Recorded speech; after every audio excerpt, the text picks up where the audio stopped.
har YouTube. Eller dem fra min klasse.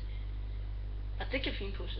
Nå, nu vil jeg bare sige, nu har jeg næsten alle Call of Duty. Det vil sige, at World of War never det her smidt ud.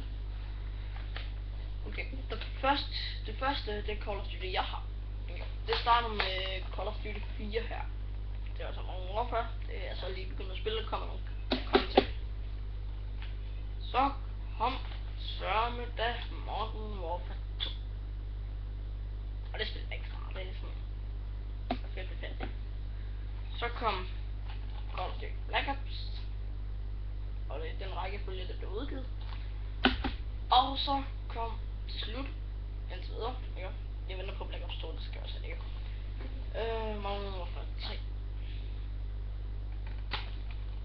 Og det vil jeg bare lige sige.